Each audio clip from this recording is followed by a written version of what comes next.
Greetings, students. These are your updated instructions for the operant conditioning assignment under the learning module.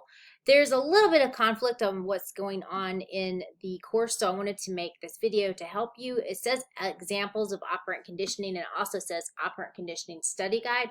That is one and the same, and that is what you will need to turn in for this assignment. This assignment was revised from its previous instructions, and so if you watched the previous video, just note that a revision happened this week, the first week of January, and I am revising my instructions now.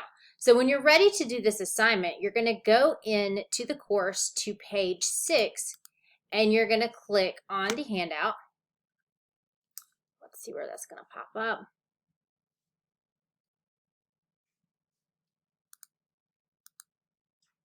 Okay, yeah, there we go.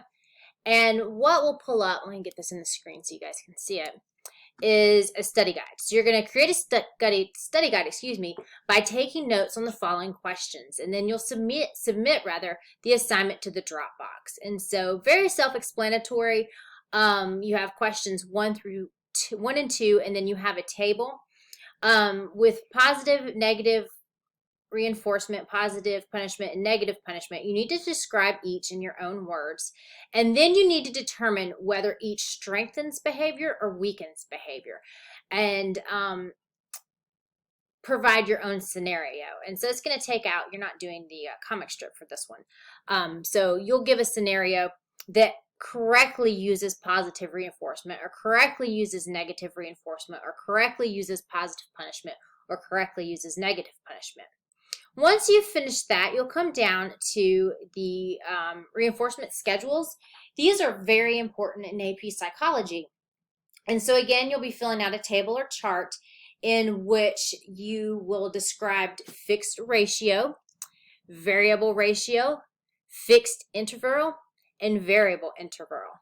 And then you'll also need to provide a scenario. And I will say, for your assessments, both in this class and on the AP exam, oftentimes you might be asked, what is the strength of response? What kind of strength of response does the fixed ratio provide? What kind of strength of response does the variable ratio provide? What kind of strength of the response does the fixed interval provide? And what kind of strength of response does the variable interval provide? And then last, number 5, you're going to write out in a paragraph or more the criticisms of B.F. Skinner and his explanations for learning.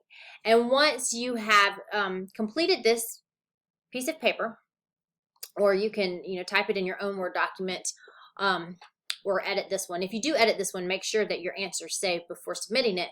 You will put it into the correct assignment Dropbox. So again, if there was confusion starting with this one, I apologize for that. I was just made aware of this. And so here is your video on this assignment. Please let me know if you have questions. Thanks.